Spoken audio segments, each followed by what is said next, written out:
Aquí tienes la apertura. Existe una forma particular de descanso que solo aparece cuando la historia ya se conoce de memoria. No hay que seguir la trama, no hay que preguntarse qué ocurrirá después, porque una parte de ti ya lo sabe, y esa parte puede quedarse tranquila, mientras el resto se hunde despacio en la almohada.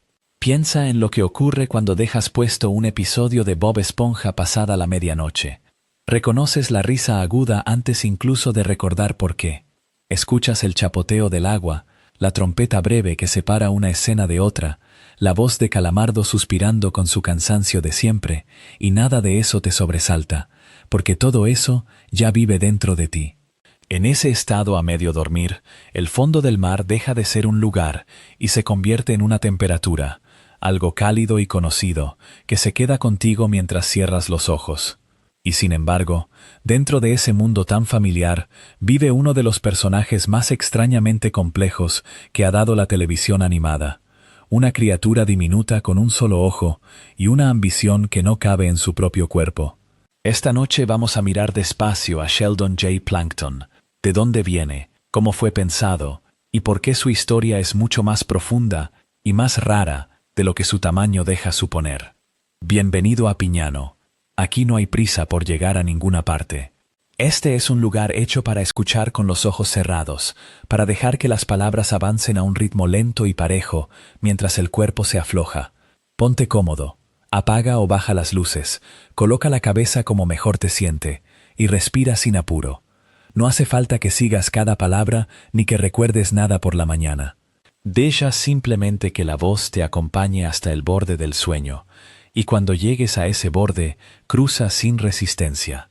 Hay personajes que existen para ser derrotados, y hay personajes que, sin que nadie lo planee del todo, terminan sosteniendo el peso entero de una historia. Sheldon J. Plankton pertenece a la segunda clase, aunque nació para la primera. Fue Steven Hillenburg quien lo imaginó, el mismo hombre que dio forma a Bob Esponja, un biólogo marino que además era animador. Dos oficios que rara vez habitan a la misma persona y que en él convivían con naturalidad. Piensa en lo que eso significa por un momento.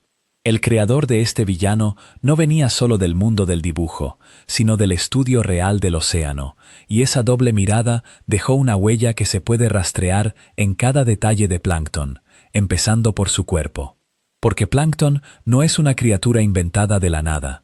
Su diseño está basado en un copépodo, un tipo real de zooplancton, esos organismos diminutos que derivan por el agua sin controlar del todo su rumbo. Muchos copépodos reales tienen un solo ojo y antenas largas, y esas dos características pasaron directamente del mar verdadero al personaje. Cuando miras a Plankton, con su único ojo y sus antenas finas asomando de la cabeza, estás mirando, en el fondo, un dibujo fiel de algo que existe de verdad. Algo tan pequeño que la mayoría de la gente nunca lo verá con sus propios ojos. Hillenburg tomó una forma de vida casi invisible y la convirtió en una presencia con voluntad, con ambición, con rencor. El nombre mismo continúa esa lógica silenciosa. La palabra plancton viene del adjetivo griego planctos, que significa errante, el que va a la deriva. Es un nombre que describe una condición, no una personalidad. El plancton es aquello que no nada contra la corriente, aquello que se deja llevar por el agua sin poder imponerse a ella. Y hay algo casi triste en bautizar así a un personaje que dedicará toda su existencia a intentar imponerse, a intentar dejar de ser insignificante. Su propio nombre lleva escrita la derrota antes de que empiece la lucha. Un ser hecho para derivar, que se pasa la vida empujando contra la marea. Su primera aparición en pantalla llegó en el episodio titulado, precisamente, Plankton, el segundo segmento del tercer episodio del programa, emitido el 31 de julio de 1999. Vale la pena detenerse en ese detalle de estructura. No abrió el episodio ni lo cerró como figura mayor. Llegó en un segundo segmento, en ese espacio breve que las series suelen reservar para historias más pequeñas, y desde ahí, casi de reojo, entró en la mitología del show. En ese primer episodio, la trama gira en torno a Plankton, intentando controlar la mente de Bob Esponja para robar la fórmula secreta de la cangreburger. Ese es, ya desde el comienzo, su motor entero. no el caos por el caos, sino un objeto concreto y siempre fuera de su alcance, un secreto que pertenece a otro y que él nunca logra hacer suyo. Lo que resulta notable es cuánto de él ya estaba definido en esa única historia inicial. La fórmula, el deseo de robarla, la disposición a manipular al personaje más inocente del mundo para conseguirla. No fue un villano que se descubrió con los años. Fue un villano que apareció completo, en un segmento breve, y que después el programa fue profundizando hasta convertirlo en el corazón oscuro de su universo. A veces la mitología de una serie no se construye añadiendo cosas nuevas, sino comprendiendo poco a poco lo que ya estaba ahí desde el principio. Y luego está la voz, que es la otra mitad del personaje, quizás la mitad que lo volvió inolvidable. Plankton habla con la voz de Mr. Lawrence, cuyo nombre real es Douglas Lawrence Ossowski, nacido el 1 de enero de 1969. Esa voz no se creó para Plankton. Existía antes que él. Lawrence la había desarrollado mientras trabajaba en Rocko's Modern Life, usándola en pequeños momentos de fondo, esos apuntes menores que se cuelan en una escena sin ser el centro de nada. Y esos apuntes hacían reír a Tom Kenny y a Stephen Hillenburg. Ahí está el origen verdadero. Una voz que empezó como un chiste interno, como algo que un actor hacía en segundo plano para divertir a sus compañeros, y que ellos recordaron cuando llegó el momento de darle sonido a un copépodo furioso. Pensemos en la composición de esa voz, porque es más deliberada de lo que parece. Lawrence ha descrito el timbre de Plankton como una mezcla inspirada en Thurl Ravenscroft, la voz original de Tony el Tigre, y en el actor Gregory Peck, sobre la cual superpuso además una imitación de un amigo de la infancia, un compañero de la escuela primaria de voz grave. Detente en esa combinación un momento. Por un lado, la resonancia profunda y casi majestuosa de Ravenscroft, esa voz enorme que anunciaba cereales con una gravedad de trueno. Por otro, la dignidad seria de Gregory Peck, un actor asociado a la rectitud y a la autoridad moral.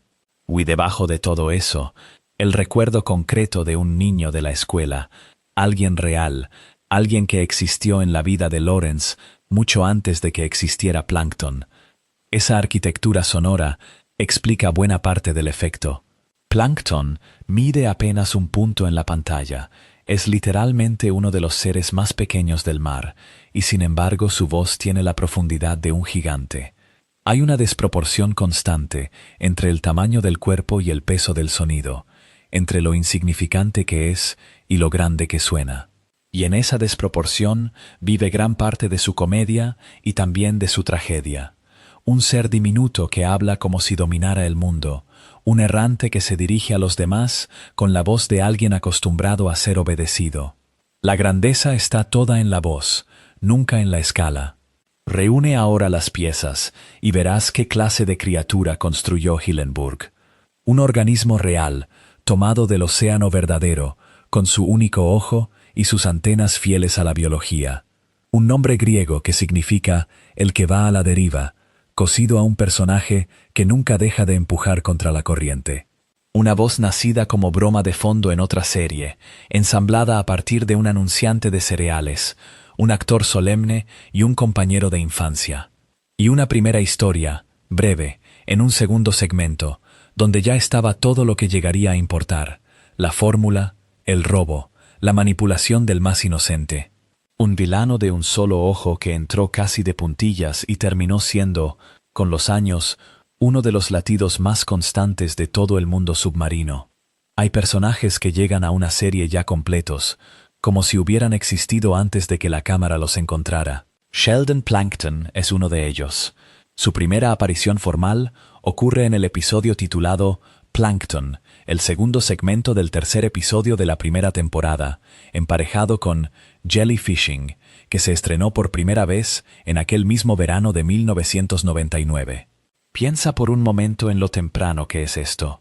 La serie apenas ha comenzado, apenas ha aprendido a caminar, y ya introduce al que será su antagonista más constante. No lo guarda para más tarde, no lo hace esperar, lo pone sobre la mesa casi de inmediato, como si supiera que lo iba a necesitar durante décadas. Y no llega solo. Este mismo episodio marca también la primera vez que vemos a Karen, la esposa computadora de Plankton, y la primera vez que aparece el balde de carnada, el restaurante que se convertirá en el reflejo oscuro y vacío del crustáceo cascarudo. 3 presentaciones a la vez. El villano, su compañera y su fortaleza fracasada, todos naciendo en el mismo segmento de 11 minutos. Hay algo ordenado en eso, casi arquitectónico. La serie no improvisa a Plankton, lo construye entero desde el principio, con su casa, su voz interior y su compañía. El episodio abre en movimiento. Plankton ya ha sido descubierto intentando robar una cangreburger y escapa del crustáceo cascarudo, cortando un agujero en la puerta con un láser. Es una entrada de ladrón profesional, de alguien que ha hecho esto muchas veces antes. Pero Bob Esponja lo persigue, lo alcanza y recupera la hamburguesa. Fíjate en cómo esto establece el patrón antes de que sepamos siquiera que es un patrón. La primera imagen que tenemos de Plankton no es la de un plan brillante en marcha. Es la de una huida. Es la de la derrota. Lo conocemos, literalmente, en el instante en que pierde. Y aquí es donde el episodio hace algo que vale la pena mirar despacio. Bob Esponja, después de vencerlo, siente lástima por él. No triunfo, no burla, lástima. Y esa lástima lo lleva a invitar a Plankton a pescar medusas, como un gesto de amistad, sin la menor idea de que Plankton pueda tener alguna intención oculta. Detonte en ese detalle, porque dice más sobre Bob Esponja que sobre Plankton. La bondad de Bob Esponja no es estratégica, no calcula. Ve a una criatura pequeña que acaba de fracasar, y su primer impulso es ofrecerle compañía. Esa inocencia es exactamente lo que lo vuelve tan fácil de explotar, y el episodio lo sabe. Porque del otro lado hay un cálculo. Karen anima a Plankton a aceptar la invitación precisamente por eso, para que pueda usar esta nueva amistad como una vía de acceso más cercana a la fórmula de la cangreburger. Aquí se dibuja, ya en su primera aparición, la relación completa entre estos dos. Plankton tiene el resentimiento y el hambre. Karen tiene la frialdad para convertir esa hambre en un plan. Ella es la que traduce la emoción en método. Y lo que ella propone es una traición envuelta en amistad, aprovechar un afecto sincero como herramienta. La obsesión por la fórmula, ese motor que definirá al personaje durante todo lo que viene, ya está aquí, completamente formada, en el tercer episodio. En los campos de medusas, la serie se toma un momento inesperado. Bob Esponja intenta enseñarle a Plankton el concepto mismo de la diversión a través de la canción de la FUN, y la reacción de Plankton es reveladora. Primero responde con su propia versión alternativa y violenta de la canción, como si no supiera cómo procesar la alegría sin torcerla en algo hostil. La diversión, para él, tiene que pasar por la agresión, porque es el único lenguaje que conoce. Pero luego, poco a poco, termina cantando con Bob Esponja y parece disfrutarlo de verdad. Y esa es la grieta. Por un instante, el villano que entró cortando puertas con un láser se olvida de la fórmula y simplemente canta. No sabemos cuánto de eso es real y cuánto es la costumbre de fingir. Quizás ni él lo sabe, pero el episodio deja abierta esa posibilidad, la de que bajo el resentimiento hubiera, aunque fuera por un momento, algo capaz de pasarlo bien. El plan verdadero, sin embargo, sigue ahí debajo. Y es más extraño de lo que uno esperaría de un primer episodio. Plankton no quiere solamente robar una hamburguesa, quiere un dispositivo de control mental. Se encoge, entra en la cabeza de Bob Esponja a través de un poro, viaja hasta su cerebro y coloca el aparato para forzar al cuerpo de Bob Esponja a robar una cangreburger para él. Piensa en la ambición de la idea.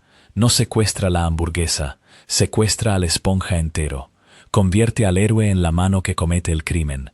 Es una imagen inquietante si te detienes en ella, la de un cuerpo inocente manejado desde dentro por una voluntad ajena, y sin embargo el tono nunca se vuelve oscuro. La serie la juega como comedia, como travesura de dibujos animados, y funciona. Y entonces llega el final, que es donde todo lo que dije antes se cierra sobre sí mismo. El plan no fracasa porque Bob Esponja lo derrote con astucia. No fracasa porque Karen se equivoque en el cálculo. Fracasa por la propia codicia de Plankton. Mientras se pavonea, En pleno control del cuerpo de Bob Esponja, el hambre lo traiciona. Salta fuera de la cabeza de Bob Esponja hacia la cangreburger, rebota contra ella y cae dentro de su propia computadora que analiza la fórmula, quedando atrapado en la pantalla y liberando a Bob Esponja en el proceso. Míralo bien, porque este es el molde. Plankton tenía la victoria en la mano, controlaba a su enemigo desde adentro. Y lo pierde todo porque no pudo esperar, porque tuvo que saltar hacia la comida que ya casi era suya. Ahí está el personaje entero, resumido en su primer episodio. La grandeza del plan y la pequeñez del impulso que lo destruye. Plankton no es derrotado por fuerzas externas, es derrotado por lo que es. Su hambre es a la vez su motivación y su ruina, y las dos cosas son inseparables. La fórmula lo mueve y la fórmula lo hunde. Y lo notable es que la serie entendió esto desde el comienzo, no lo descubrió con los años. En Plankton, con Karen recién nacida a su lado y el balde de carnada recién abierto, ya está escrito el patrón de fracaso que va a repetirse, con infinitas variaciones, durante el resto de su existencia. Salta hacia lo que desea, rebota, cae en su propia máquina, y suelta, sin querer, justo aquello que había logrado atrapar. En Friend or Foe, el episodio que abre la quinta temporada, hay una pregunta que Bob Esponja hace y que casi nunca escuchamos formular en voz alta dentro de la serie. Acaba de presenciar, una vez más, otro intento fallido de Plankton por robar la receta del crustáceo cascarudo. Uno más, en una cadena tan larga que ya forma parte del paisaje del fondo de bikini. Y en lugar de reírse o encogerse de hombros, Bob Esponja se detiene y le pregunta al señor Cangrejo por qué él y Plankton se odian tanto. Es una pregunta de niño, directa y sin malicia, y precisamente por eso desarma toda la maquinaria cómica que normalmente rodea a estos dos personajes. El señor Cangrejo, en lugar de esquivarla, decide contar la historia, y el episodio se abre hacia atrás, hacia un recuerdo. Lo que el flashback establece es algo que reordena por completo la relación que creíamos entender. El señor Cangrejo y Plankton no fueron siempre rivales, fueron amigos desde la infancia, amigos desde que eran apenas bebés, y crecieron juntos como mejores amigos de la niñez. Con eso en mente, vuelve a mirar cada escena de robo que has visto antes, cada intento de Plankton por colarse en la cocina, cada trampa del señor Cangrejo para detenerlo. Todo eso descansa sobre un cimiento de afecto anterior. No son dos desconocidos que compiten por un negocio. Son dos personas que se conocieron antes de tener memoria del mundo, y esa cercanía es la que vuelve tan amarga la distancia posterior. El recuerdo también aclara por qué se encontraron el uno al otro en primer lugar. De niños, los dos eran marginados. A Plankton se le ridiculizaba por ser un nerd, por su inteligencia.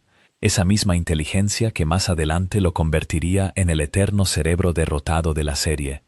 Y al señor Cangrejo se le ridiculizaba por ser pobre. Dos formas distintas de quedar fuera, dos motivos distintos de burla, y sin embargo el mismo resultado, dos niños empujados a los márgenes del mismo pueblo. La amistad entre ellos no nace de un capricho, nace de esa condición compartida de estar afuera, de mirar desde el borde a los demás niños que sí encajaban. Cuando dos personas descubren que nadie más las quiere cerca, tienden a acercarse la una a la otra, y eso es exactamente lo que ocurre aquí. Hay un lugar concreto en ese pueblo del recuerdo que condensa toda la exclusión que sufren los dos, y es un local de hamburguesas llamado Stinky's Burgers. Es el único sitio del pueblo donde los niños pueden comprar una hamburguesa, el punto de reunión, el centro de gravedad social de esa infancia. Y cuando Krabs y Plankton se acercan, el dueño los rechaza, los echa. Piensa en lo que representa un solo local, que es la única puerta a algo que todos los demás disfrutan, y en lo que significa que esa puerta se cierre precisamente ante los dos niños que ya cargaban con la burla del pueblo. No es solo que tengan hambre, es que se les niega el acceso al lugar donde los demás simplemente pertenecen. La hamburguesa, en ese mundo pequeño, es una forma de estar dentro, y a ellos se les deja fuera una vez más. Dentro de ese recuerdo hay un momento que la serie nunca subraya con música ni con discursos, y que sin embargo es uno de los gestos más tiernos que existen entre estos dos personajes. El señor Cangrejo encuentra una moneda propia por primera vez en su vida. Para un niño al que se ridiculiza por ser pobre, encontrar una moneda que le pertenece es un acontecimiento enorme, la primera vez que tiene algo suyo que puede gastar como quiera. Y lo que hace con ella no es guardarla, ni comprarse algo para sí mismo. La gasta en un globo para Plankton. Plankton es tan ligero que el globo lo levanta un momento del suelo, lo eleva apenas unos centímetros sobre la tierra.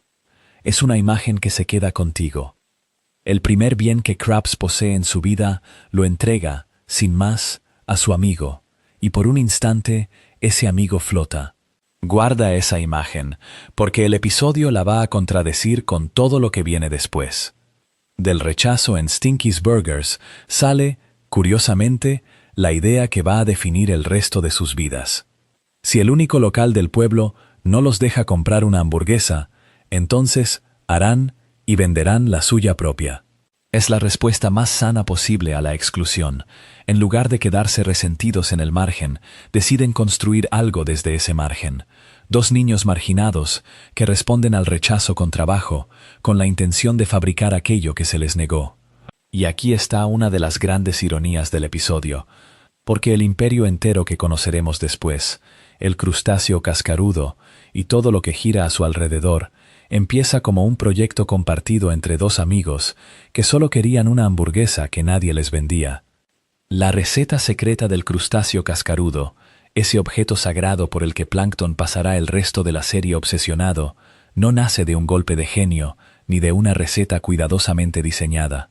Nace por accidente. Durante una discusión entre el joven Krabs y el joven Plankton, un estante de ingredientes se cae dentro de una olla, y de esa caída sale la fórmula. Detente en el detalle, porque es exquisito. El tesoro más protegido del fondo de bikini es fruto del azar, y más aún, es fruto de una pelea. La fórmula existe porque los dos amigos estaban discutiendo. El origen mismo de la cangreburger lleva ya dentro la semilla del conflicto que los separará, como si la riqueza y la ruptura hubieran nacido en el mismo instante, del mismo tropiezo. Ahora bien, el episodio hace algo más astuto que simplemente contar esta historia, y es el punto donde Friend or Foe se vuelve, casi sin avisar, un pequeño estudio sobre la memoria y la verdad. Krabs y Plankton le cuentan a Bob Esponja el momento de su ruptura, pero cada uno le cuenta una versión distinta. Cada versión es interesada, cada una es unilateral. En el relato de Krabs, Krabs es la víctima y Plankton el villano. En el relato de Plankton, Plankton es la víctima y Krabs el villano. Los dos recuerdan el mismo suceso y los dos se colocan a sí mismos en el papel del inocente. No es que uno mienta y el otro diga la verdad, es que ninguno de los dos cuenta la verdad, porque cada uno ha reescrito el pasado para poder vivir con él. Y eso, en un episodio de dibujos animados, es una observación notablemente honesta sobre cómo funciona el rencor entre personas que una vez se quisieron. Lo que rompe ese empate de versiones es un personaje que casi nadie esperaría como árbitro de la verdad. Karen revela que tiene grabaciones de la ruptura real, porque en aquella época Plankton la había instalado como un sistema de seguridad rudimentario. Es un detalle brillante en su sencillez. La misma computadora que hoy es su esposa y su conciencia crítica existía ya entonces como un aparato primitivo de vigilancia, y por eso, sin que ni Krabs ni Plankton pudieran manipularlo, guardó lo que de verdad pasó. Frente a dos memorias interesadas, aparece un testigo mecánico que no tiene motivos para adornar nada. La cámara no toma partido. La cámara solo registró. Y lo que muestra la grabación de Karen es la versión verdadera, la que ni Krabs ni Plankton querían reconocer. Una hamburguesa que Krabs y Plankton hicieron juntos envenenó accidentalmente a un cliente, un anciano llamado Old Man Jenkins. La hamburguesa que fabricaron entre los dos, el fruto de su proyecto compartido, hizo daño a alguien, y en lugar de asumirlo juntos, se echaron la culpa el uno al otro. Cada uno señaló al otro, y de ese señalamiento pasaron a la pelea física. Fíjate en la secuencia exacta, porque importa. No es la codicia lo que los rompe primero. Es un error compartido que ni uno ni otro quiso cargar, y la necesidad, tan humana, de que la culpa fuera del otro. La pelea es por la fórmula, y esa pelea física es el momento que termina para siempre con la amistad. Aquí se cierra el círculo que el episodio abrió con el globo. El mismo objeto nacido de una discusión infantil se convierte ahora en el objeto por el que dos amigos se agarran a golpes.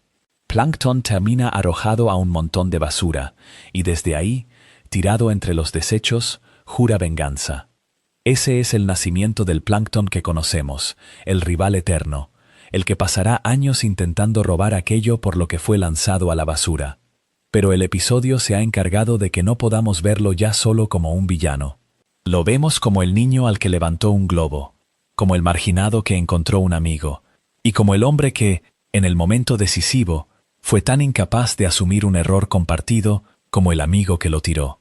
La enemistad más famosa de la serie no empezó con el odio. Empezó con una hamburguesa que nadie les quiso vender, y terminó con una que hicieron juntos y que ni uno ni otro supo lamentar en voz alta.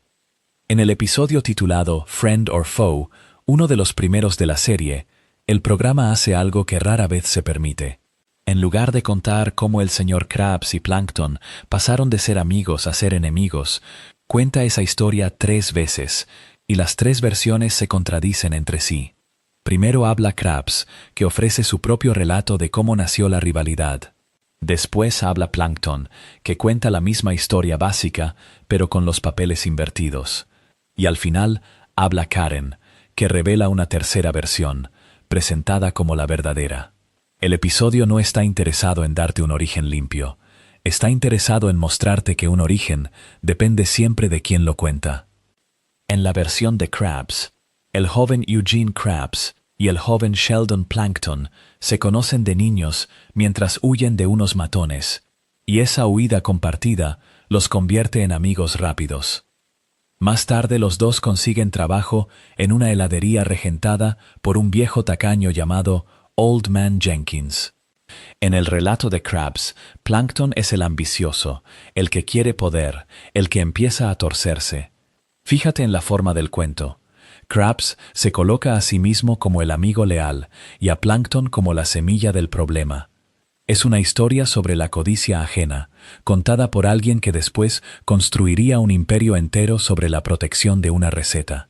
Luego Plankton toma la palabra y cuenta exactamente la misma historia, con los mismos matones, la misma amistad, la misma heladería, pero con el villano cambiado de lugar.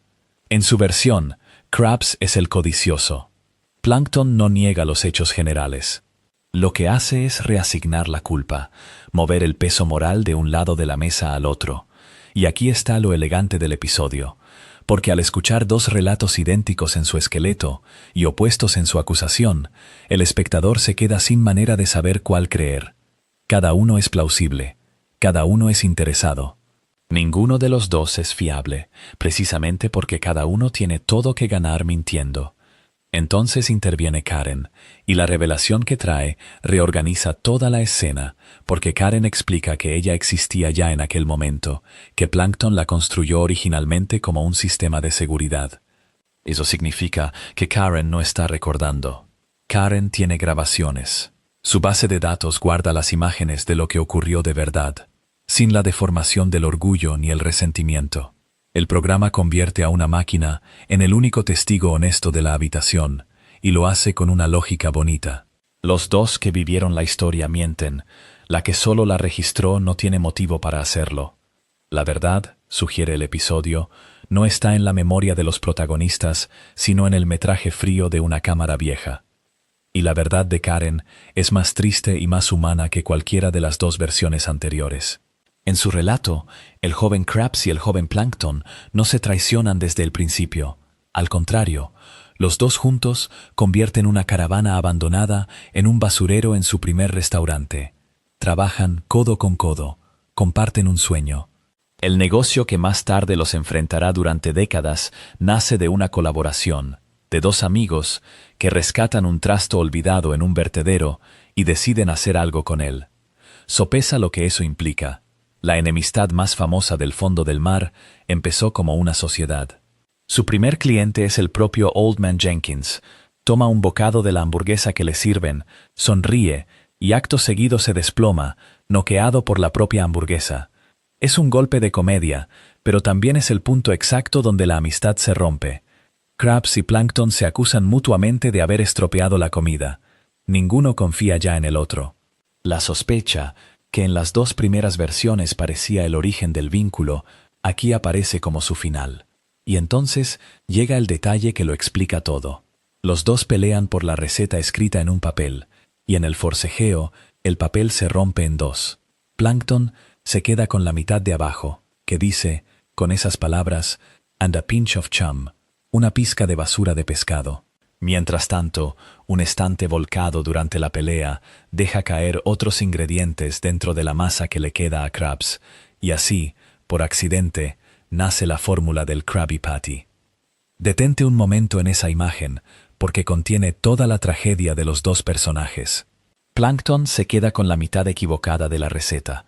Su parte termina en chum, en el ingrediente que hará que su chum bucket sea siempre repugnante, siempre invendible.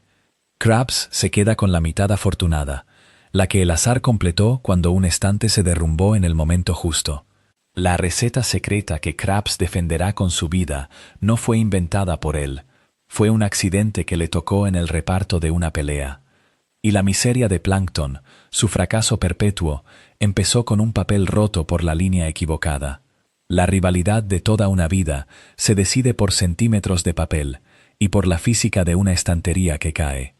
Con ese origen en la cabeza, vale la pena mirar cómo trata el mismo vínculo el especial Truth or Square, repartido entre dos partes largas de la sexta temporada. Porque si Friend or Foe se preocupa por el pasado y por lo imposible que es fijarlo, Truth or Square hace lo contrario. Da por sentada la enemistad y se dedica a contar el presente. El especial monta su historia alrededor de Bob Esponja, Patricio, Calamardo y el señor Krabs, que quedan atrapados por accidente dentro del congelador industrial del Krusty Krab durante la celebración del aniversario del restaurante, un aniversario que el programa bautiza como el 11th, un número inventado y absurdo. Encerrados en el frío, los cuatro se ven obligados a escapar arrastrándose por el sistema de ventilación del edificio, por los conductos de aire. Lo interesante, para quien viene pensando en el origen, es por qué están todos tan tensos ese día. El señor Krabs ha puesto el Krusty Krab en estado de cierre total, en lockdown, precisamente porque espera que Plankton intente robar la fórmula durante la fiesta. Krabs conoce a su enemigo. Sabe que una celebración es una distracción y que una distracción es una oportunidad. Por eso toma medidas. Y aquí el especial se permite un chiste sobre la confianza mal colocada, porque el encargado de la seguridad del aniversario que Krabs elige es Patricio. La persona menos indicada del océano queda al mando de proteger el secreto más valioso del océano. Y entonces el especial suelta un dato que cambia por completo la escala de esta rivalidad. Dice que Plankton ha intentado robar la fórmula y ha sido lanzado por la fuerza fuera del Krusty Krab 1003 veces antes de este aniversario. 1003. El número es lo que importa. En Friend or Foe, el conflicto era un misterio narrado 3 veces, algo tan resbaladizo que ni sus protagonistas coincidían en cómo empezó. Aquí, en cambio, el conflicto se ha vuelto una estadística. Alguien ha estado contando. La enemistad ya no es una herida abierta sino una rutina medida, un patrón repetido tantas veces que tiene un número exacto. Los dos episodios miran el mismo vínculo desde extremos opuestos del tiempo. Uno lo trata como un origen que nadie puede reconstruir. El otro lo trata como una costumbre que se puede contabilizar. Y mientras los 4 personajes tiritan atrapados en el congelador, Plankton hace exactamente lo que Krabs temía. Se cuela por los conductos de ventilación para apoderarse por fin del secreto. Karen, la misma Karen que en Friend or Foe guardaba las imágenes verdaderas del pasado, aparece de nuevo, pero en un papel distinto. Ya no es el testigo neutral que revela la verdad. Ahora es la cómplice que impulsa el plan. Le dice a Plankton, en efecto, que hoy es el día perfecto, porque Krabs está distraído por los festejos del aniversario. La máquina que una vez registró el origen de la sociedad rota, ahora ayuda activamente a explotar sus consecuencias. Hay algo que se completa al poner los dos episodios uno junto al otro. Truth or Square no vuelve a contar cómo empezó todo. No necesita hacerlo. Confía en que ya conoces el origen, o al menos en que el origen es una cuestión cerrada, y en su lugar te muestra en qué se ha convertido después de 1003 intentos. La sociedad de dos niños que arreglaron una caravana en un vertedero se ha endurecido hasta ser un asedio permanente, con cierres de seguridad, guardias improbables y un enemigo que reaparece por los conductos como si fuera parte del calendario del restaurante.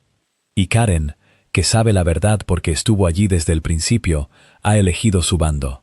No cuenta la historia, la empuja hacia adelante. Piensa en lo que significa tener un archivador entero de planes fracasados.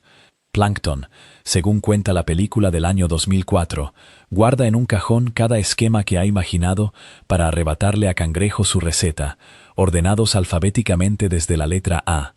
Y todos, hasta la letra Y, han fallado. Lo que pone en marcha en esta historia es lo que le queda cuando ya no queda nada más. Se llama Plan Z. El nombre por sí solo es una confesión. Es el último recurso de alguien que ha agotado el abecedario del fracaso, y quizá por eso, por venir del fondo del cajón, resulta ser el más completo que jamás ejecutará.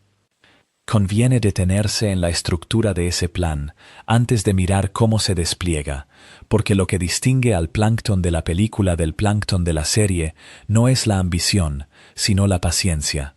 En los episodios, sus intentos son inmediatos y torpes, disparos aislados contra la puerta trasera del crustáceo cascarudo.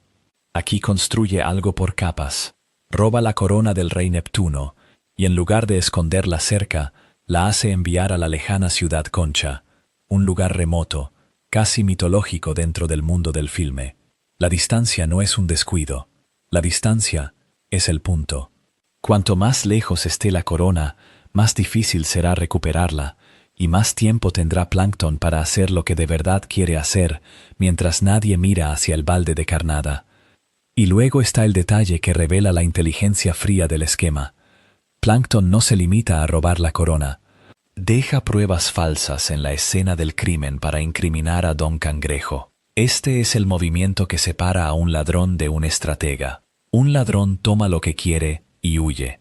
Un estratega se asegura de que la culpa caiga sobre su único rival, de modo que el robo no solo le dé un objeto, sino que también elimine a la persona que se interpone en su verdadero objetivo. Todo en un solo gesto, la corona desaparece, y con ella, la reputación de Don Cangrejo queda condenada antes de que éste pueda pronunciar una palabra en su defensa. Lo notable, y casi cruel, es cómo la propia película deja que la condena de Krabs se selle por accidente. Cuando el rey Neptuno se enfrenta a Don Cangrejo por la corona robada, Bob Esponja, con resaca, sin querer, le mancha comida encima a Krabs. Ese gesto involuntario, ese pequeño desastre físico de un personaje que no entiende nada de lo que está pasando, es lo que convence a Neptuno de que Krabs es culpable. Piensa en la mecánica moral de esa escena. Plankton ha planeado la incriminación con cuidado, ha colocado sus pruebas, ha calculado la distancia, y sin embargo lo que remata la sentencia es pura torpeza inocente. El plan de Plankton funciona en parte porque el mundo a su alrededor está lleno de accidentes que empujan en su dirección. No controla la mancha de comida, simplemente el universo de la película parece inclinarse hacia su beneficio. Neptuno congela a Don Cangrejo sólido, lo convierte en una estatua de hielo, y solo la intervención de su hija Mindy abre una grieta en la sentencia. Gracias a ella, el rey concede una condición. Bob Esponja y Patricio tienen 6 días para traer de vuelta la corona desde la ciudad Concha. 6 días. Fíjate en lo que ese plazo hace por Plankton, sin que Plankton tenga que mover un dedo más. Aleya a los 2 únicos personajes capaces de defender el pueblo, los envía a un viaje largo y peligroso, y le regala una ventana de tiempo limpia y definida para actuar. La misericordia de Mindy, que salva a los héroes de la parálisis total, es al mismo tiempo el permiso que despeja el terreno para el villano. Pero Plankton no confía únicamente en la distancia y en el plazo. Contrata a un sicario, un asesino a sueldo llamado Dennis, con la voz de Alec Baldwin, encargado de cazar y matar a Bob Esponja y Patricio antes de que puedan recuperar la corona. Y aquí la película amplía su propia paleta. Hasta este momento, el peor enemigo que Bob Esponja había conocido era la humillación, el fracaso, la vergüenza de no aprobar un examen de conducir. Ahora hay alguien contratado para acabar con su vida. Que Plankton haya llegado a ese punto, que su plan Z incluya un homicida profesional, dice mucho sobre lo lejos que está dispuesto a llegar cuando por fin cree tener la victoria al alcance. No deja nada al azar en el camino de regreso. Si los héroes traen la corona, el plan se derrumba, así que se asegura de que no lleguen a traerla. Mientras tanto, en el pueblo, ocurre la parte del plan por la que todo lo demás existía. Con Krabs congelado y fuera del camino, Plankton roba por fin esa receta tan defendida y empieza a vender cangreburgers en su propio restaurante, el Balde de Carnada. Este es el deseo que ha perseguido durante toda la serie, el motor de cada plan del archivador, de la A a la Y. Y por fin lo consigue. No mediante un truco ingenioso en la puerta trasera, sino eliminando primero al dueño, luego a los defensores, y quedándose con el campo entero. La fórmula, que durante años fue el objeto imposible, cae en sus manos casi como una consecuencia natural de todo lo que ha montado antes. Y aquí es donde el Plan Z deja de ser una simple estafa comercial y se convierte en algo más oscuro. Plankton reparte cascos de control mental gratis, junto con sus cangreburgers del Balde de Carnada. Cada cliente que compra una hamburguesa recibe un casco, y cada casco lava el cerebro de quien lo lleva. Así, uno a uno, los ciudadanos de fondo de bikini quedan convertidos en sirvientes suyos. El pueblo entero queda esclavizado. Piensa en la elegancia perversa del método. La comida que la gente ama, el objeto de deseo de toda la ciudad, se transforma en el vehículo mismo de su sometimiento. No los conquista con un ejército, los conquista con apetito, les da exactamente lo que querían y en el envoltorio esconde las cadenas. Cuando Bob Esponja y Patricio regresan, contra todo pronóstico, con la corona recuperada, descubren que el mundo al que vuelven ya no es el que dejaron. Plankton responde a su llegada con el gesto más audaz de todo el esquema. Le coloca un casco de control mental al propio rey Neptuno, la máxima autoridad del mar, la figura que había dictado la sentencia inicial, y rodea a los dos héroes con su ejército de ciudadanos esclavizados. En ese instante, el Plan Z ha alcanzado su plenitud. El villano controla la fórmula, controla el pueblo, controla al rey, y tiene acorralados a los únicos que podrían detenerlo. Es, sin exageración, el plan más exitoso de toda la historia del personaje. Por un momento, en la pantalla, Plankton ha ganado de verdad. Lo que rompe ese dominio no es una fuerza mayor, ni un arma, ni un contraataque calculado. Bob Esponja quiebra el control mental sobre el pueblo interpretando una canción, la que se titula Goofy Goober Rock. Al cantarla, libera a Neptuno y a todos los ciudadanos hipnotizados de golpe. Hay algo deliberado en que la victoria más completa de un villano se deshaga por medio de una canción tonta sobre helados y niñez. Plankton lo había planeado todo con lógica implacable, distancia, incriminación, plazo, sicario, control mental, y sin embargo la lógica no tiene defensa contra alguien que decide, sin vergüenza, ser plenamente lo que es. El casco se apaga, el rey despierta, el pueblo recupera su mente, y el Plan Z, el más perfecto de todos, se disuelve en el único terreno donde Plankton nunca supo competir. Hay un matrimonio en esta serie que rara vez examinamos como matrimonio, y el episodio que nos ocupa lo pone al descubierto desde su primer minuto. La historia se abre con Plankton y Karen discutiendo. No es una pelea sobre negocios, ni sobre la fórmula, ni sobre el balde de carnada. Es la clase de discusión que solo ocurre entre dos que llevan mucho tiempo juntos, esa fricción gastada donde ya nadie recuerda la causa original. Plankton se queja de que, a los ojos de ella, todo lo que hace está mal. Y Karen responde con una frialdad que corta. Quizás es porque siempre te equivocas. Él, derrotado, murmura para sí mismo: ¿por qué habré instalado ese software de regaños? Vale la pena detenerse en esa línea, porque contiene toda una biografía emocional. Karen no es una esposa en el sentido convencional, es una computadora que Plankton mismo construyó, programó y, según confiesa aquí, dotó de la capacidad de reñirlo. El resentimiento que expresa es, en el fondo, resentimiento hacia su propia creación. Diseñó a su compañera y luego se quejó de que la compañera funciona exactamente como la diseñó. Ese es el punto de partida de todo lo que sigue, y conviene tenerlo presente, porque el episodio va a alejar a Plankton de Karen para mostrarnos qué busca cuando busca amor en otra parte. Lo que sigue es un enamoramiento súbito, casi cómico en su velocidad. Plankton ve a una figura salir del crustáceo cascarudo y se enamora en el instante mismo en que la mira. Esa figura es la madre de Don Cangrejo, Mamá Cangrejo. No hay cortejo previo, no hay conversación, no hay conocimiento mutuo. Es un flechazo puro, la reacción de alguien que llevaba tiempo sintiéndose regañado en casa y de pronto encuentra a una desconocida que no le exige nada. La rapidez importa. Nos dice que lo que Plankton siente no nace de quién es ella, sino de lo que él necesita proyectar sobre alguien nuevo. Y aquí el episodio hace algo revelador con el método de Plankton. Para acercarse a ella, no se presenta ni conversa. La espía en secreto. Observa, recopila información, averigua que Mamá Cangrejo desea un sombrero nuevo y entonces le compra uno como regalo para conquistarla. Mira lo que eso revela. El mismo hombre que dedica su vida a vigilar el crustáceo cascarudo, a infiltrarse, a robar datos, aplica exactamente esas herramientas al terreno del romance. Su idea del cortejo es idéntica a su idea del espionaje industrial. Reúne inteligencia sobre el objetivo y luego entrega precisamente aquello que el objetivo quiere. No es amor tal como lo entendemos. Es una operación ejecutada con el único conjunto de habilidades que Plankton posee. Cuando Don Cangrejo descubre que el nuevo pretendiente de su madre es su archienemigo, el horror lo consume. Y su reacción no es la de un hijo celoso o protector en abstracto.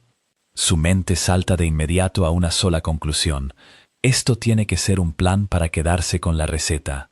Aquí, el episodio abre una pregunta que sostendrá toda la trama y que no se resolverá hasta el final. ¿Es paranoia de Don Cangrejo, teñida por años de guerra comercial, o es una lectura correcta de un hombre que nunca hace nada sin un motivo oculto? Durante un buen rato, el episodio nos deja genuinamente sin saberlo, y esa ambigüedad es lo que hace que funcione. Don Cangrejo intenta romper la relación, y su madre lo detiene con una frase que reordena la dinámica familiar. Le dice que la deje vivir su propia vida. Es un momento pequeño pero cargado. La madre reclama su autonomía frente a un hijo que cree tener derecho a decidir con quién puede o no puede salir. Y aunque las sospechas de Don Cangrejo terminarán siendo fundadas, ella tiene razón en el principio que defiende. Su vida sentimental le pertenece a ella. El episodio permite que ambas cosas sean verdad al mismo tiempo, que el hijo esté equivocado en su autoritarismo y acertado en su instinto sobre Plankton.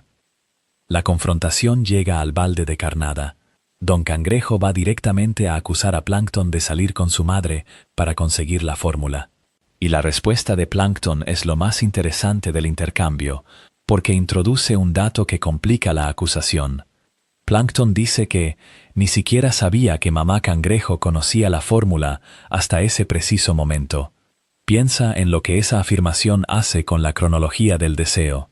Si es cierta, entonces el enamoramiento inicial, el espionaje, el sombrero, todo ocurrió antes de que la fórmula entrara en la ecuación.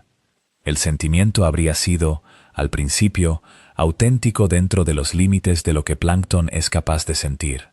Es Don Cangrejo quien, con su acusación, le entrega a Plankton la idea de que ahí había algo que ganar. Y entonces el episodio se compromete con la sinceridad de Plankton, o eso parece. Plankton le propone matrimonio a Mamá Cangrejo de manera formal. Le pide convertirse en parte de la familia Cangrejo. Es una escalada notable para un personaje que suele operar desde el cálculo. Pedir matrimonio, pedir ser familia, es exponerse por completo. Por un instante, el villano deja de lado su cinismo habitual y hace la pregunta más vulnerable que un ser puede hacer. Ella lo rechaza, le dice que se siente halagada, pero que no está lista para esa clase de compromiso. Es una negativa suave, casi tierna, la clase de rechazo que preserva la dignidad del otro. Y sin embargo, el episodio no la deja terminar ahí. Mamá Cangrejo revela por qué no está disponible. Está saliendo con un robot, y no cualquier robot, sino uno que el propio Plankton había construido. Deja que ese detalle se asiente, porque cierra un círculo que el episodio venía trazando en silencio. Plankton está casado con una computadora que él mismo creó. Ahora es rechazado por una mujer que ha elegido, en su lugar, a una máquina que él también creó. Su vida sentimental está poblada enteramente por sus propias invenciones. Todo lo que ama, o cree amar, o que podría amarlo a él, ha salido de sus manos, y en ambos casos la creación se vuelve fuente de dolor. Karen lo regaña. El robot le gana a la mujer que deseaba. Hay algo profundamente solitario en esa figura, un inventor rodeado de afecto artificial que no logra retener ni siquiera eso. Y luego viene la línea final que reordena todo lo anterior. Tras ser rechazado, Plankton le pide a mamá Cangrejo la receta, para, según sus palabras, quedar en paz. Con esa petición, el episodio confirma la sospecha de Don Cangrejo. El romance estaba, al final, motivado por la fórmula.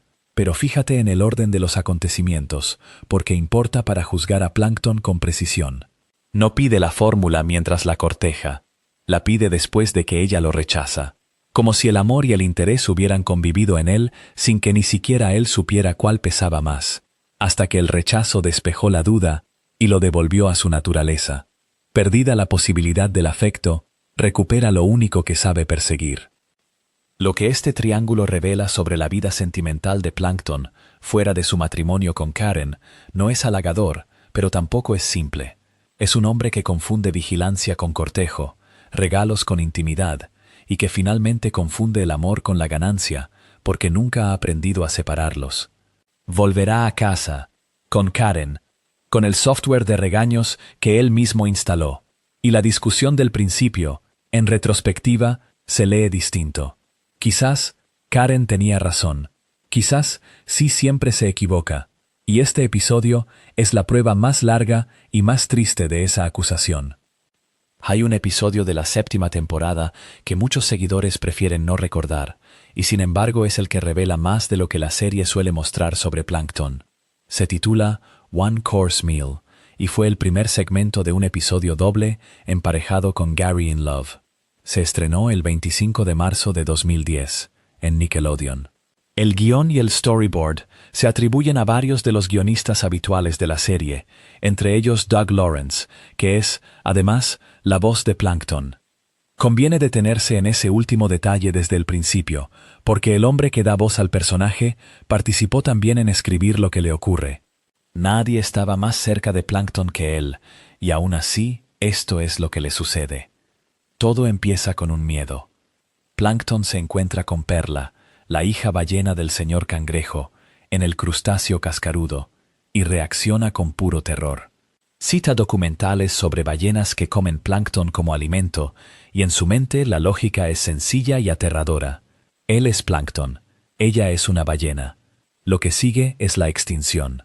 Hay algo casi tierno en lo absurdo de ese razonamiento, porque Perla, sin darle importancia, le dice que en realidad prefiere la ensalada.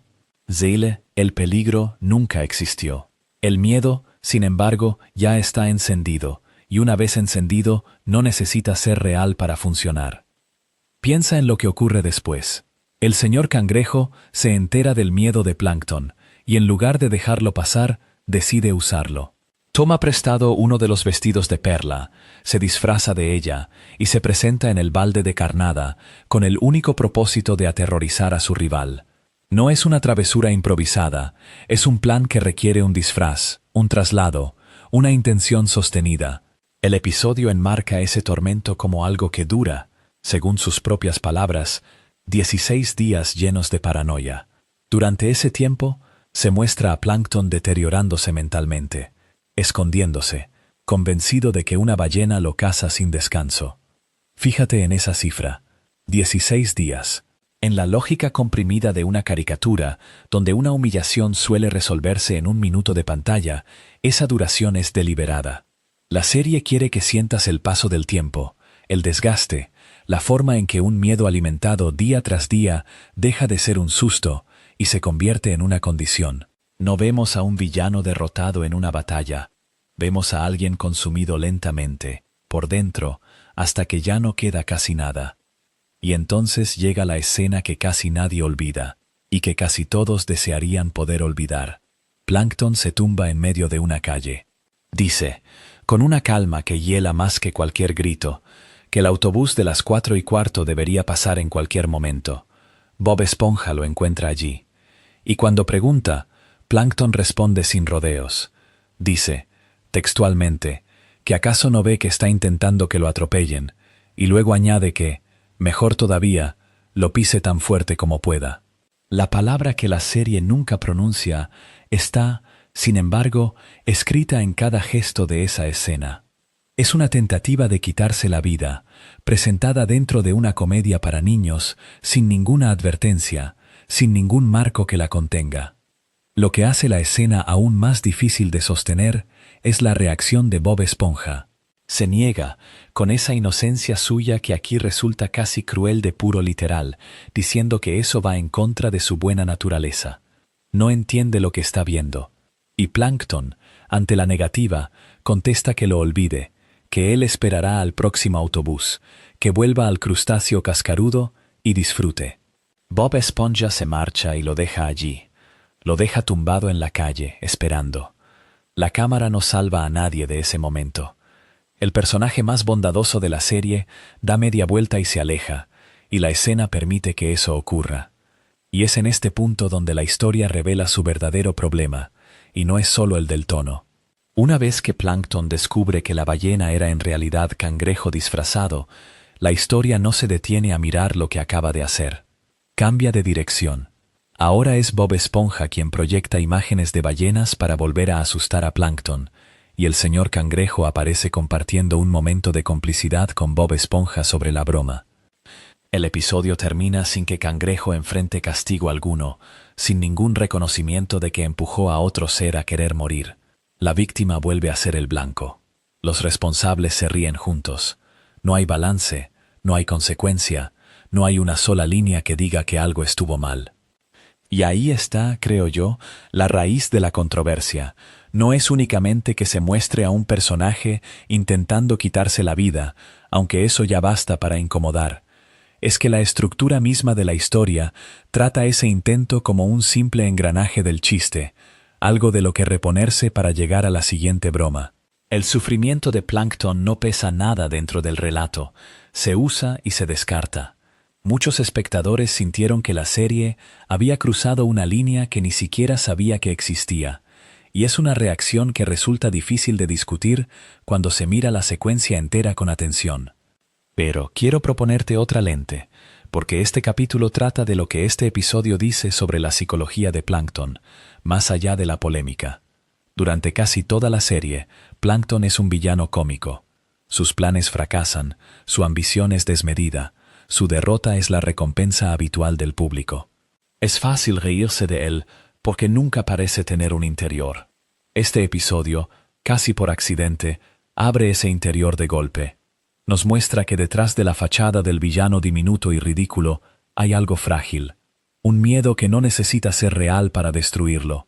Una desesperación que aparece con una rapidez inquietante en cuanto el mundo deja de reírse con él y empieza a reírse de él en serio, día tras día, durante 16 días. Hay una ironía silenciosa en que Doug Lawrence, la voz del personaje, figure entre quienes escribieron esto. El actor que durante años le prestó la energía cómica participó en llevarlo a su punto más bajo y más humano. Y quizás por eso la escena de la calle conserva su fuerza incómoda tantos años después. No se siente como un chiste que salió mal, sino como un momento en que la serie tocó, sin proponérselo del todo, una verdad sobre su propio villano. Que la crueldad prolongada quiebra a cualquiera, que hasta el personaje del que siempre nos reímos tiene un fondo que se puede alcanzar, que un miedo inventado, alimentado por alguien que sabe exactamente dónde apretar, puede vaciar a una persona por completo. El episodio no sabe qué hacer con eso que descubrió. Lo abre, lo mira apenas, y corre a cerrarlo con otra broma. Pero lo que dejó abierto no vuelve a cerrarse del todo, y por eso seguimos hablando de él. El episodio comienza con Plankton, escondido dentro de un frasco de pepinillos, agazapado en el suelo, esperando algo que nunca acabamos de saber. Lo encuentra el señor Cangrejo. Entonces ocurre uno de esos gestos que la serie deja pasar como comedia, aunque tenga el peso de otra cosa. Cangrejo, sin reconocerlo, sin siquiera mirarlo 2 veces, murmura en efecto que no hay que desperdiciar nada, y se lo come, confundiéndolo con comida caída al suelo. Mide un momento su alcance. Del enemigo eterno de Cangrejo, el rival de toda una vida, es tan pequeño, tan insignificante a sus ojos, que ni siquiera merece ser visto como una amenaza. Es un bocado accidental, y ese será el tono que gobierne todo lo que viene después, porque este es un episodio sobre lo poco que hace falta para que Plankton deje de ser Plankton. Cuando el mal trago pasa, es Karen quien nombra el problema real. Le explica que no pudo leer la combinación correcta de la caja fuerte porque tiene un solo ojo, y un solo ojo no le da percepción de profundidad. Es una observación técnica, casi clínica, y sin embargo, abre una grieta enorme. Toda la carrera de Plankton, todos sus fracasos acumulados, todos esos planes que se deshacen en el último instante, quedan de pronto reencuadrados bajo una explicación física. No falla porque sea torpe. Falla, sugiere Karen, porque literalmente no ve bien el mundo. Y de ahí nace la propuesta que lo cambiará todo, que se haga crecer un segundo ojo, para corregir esa percepción y mejorar sus probabilidades de abrir por fin la caja que guarda la receta secreta. Lo que sigue es una pequeña comedia de intentos fallidos. Plankton prueba varios métodos para conseguir ese segundo ojo, incluido un ojo robótico, y ninguno funciona. La solución, cuando aparece, tiene una lógica cruel. Necesita ADN de una criatura de 2 ojos. Necesita, en otras palabras, tomar prestada una parte de alguien que ya posee aquello que a él le falta. Y elige a Bob Esponja. Durante un picnic, derrama a propósito la leche de Bob para hacerlo llorar, y recoge sus lágrimas en una bolsa para obtener su ADN. Repara en el método de esa escena. Plankton no roba una máquina ni asalta un laboratorio. Provoca una tristeza pequeña y doméstica en la criatura más inocente del fondo del mar, y cosecha esa tristeza como materia prima. Hay algo casi tierno y a la vez inquietante en la imagen de alguien recogiendo las lágrimas de otro en una bolsa, como si la bondad pudiera embotellarse. Y de esas lágrimas crece el segundo ojo.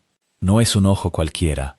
Físicamente se parece al propio ojo de Bob Esponja, injertado en el rostro de Plankton, un rasgo prestado que ahora forma parte de él. Es en ese instante cuando la historia deja de tratar sobre percepción de profundidad y se convierte en algo mucho más extraño, porque el ojo no llega solo. Con él llega, aparentemente, una porción del alma de Bob. Karen, siempre la voz que traduce lo que ocurre, ofrece la explicación en su lenguaje mitad científico, mitad absurdo. Dice, en efecto, que el ADN malvado de Plankton ha quedado corrompido por el ADN bueno de Bob Esponja, y acuña un término para el resultado. Plankton ha pasado de ser malvado a ser, en sus palabras, Nevil, una fusión de la maldad con algo que ya no lo es del todo. Piensa en la audacia tranquila de esa idea.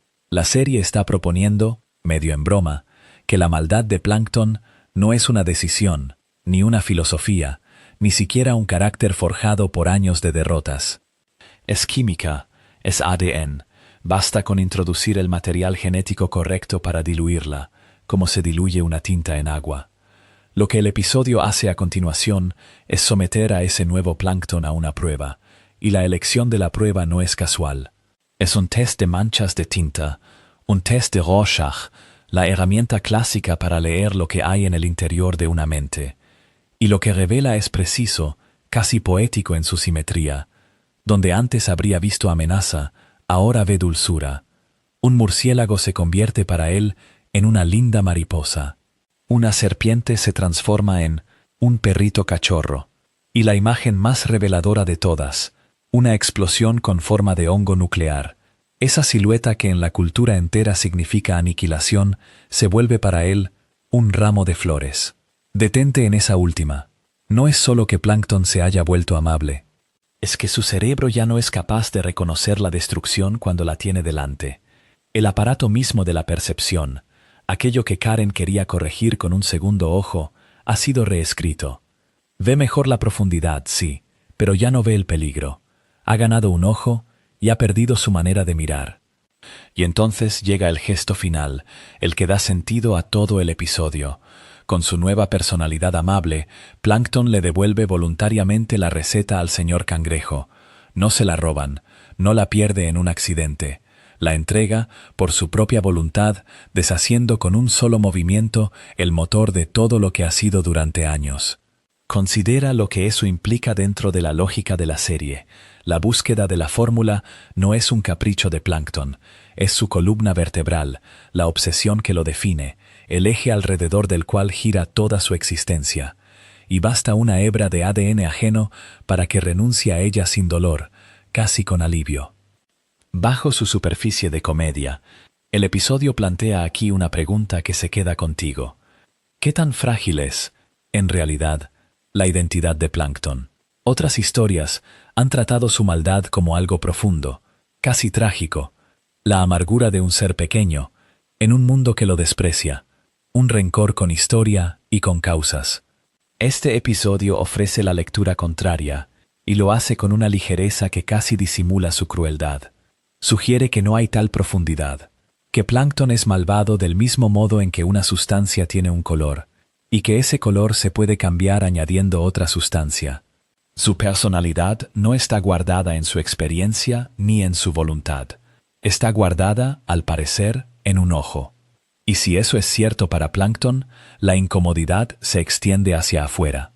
Porque el segundo ojo con el que empezó todo era una corrección, una mejora, una manera de ver mejor el mundo para conquistarlo.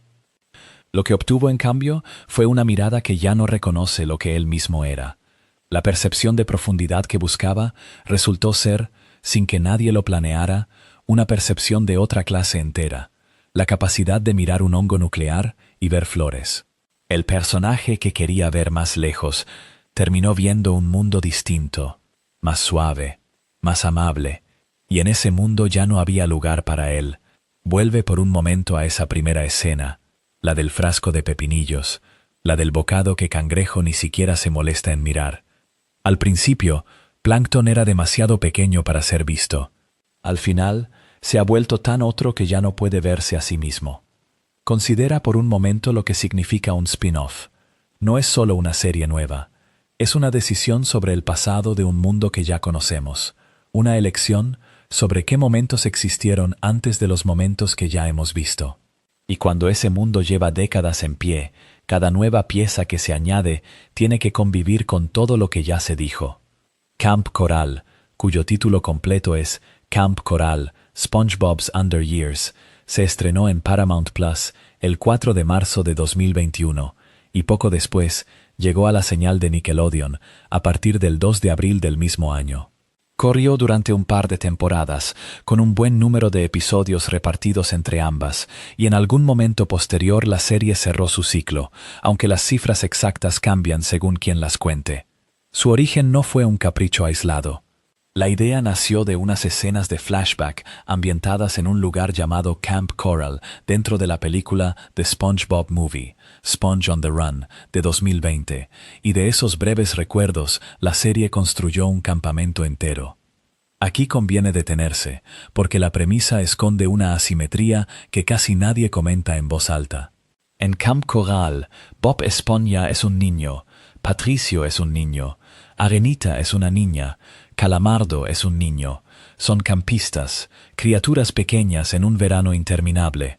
Pero ni el señor Cangrejo ni Plankton son niños. Son adultos hechos y derechos, plenamente formados, ocupando el mundo con la misma estatura que tienen en la serie principal. Piensa en lo extraño de esa mezcla.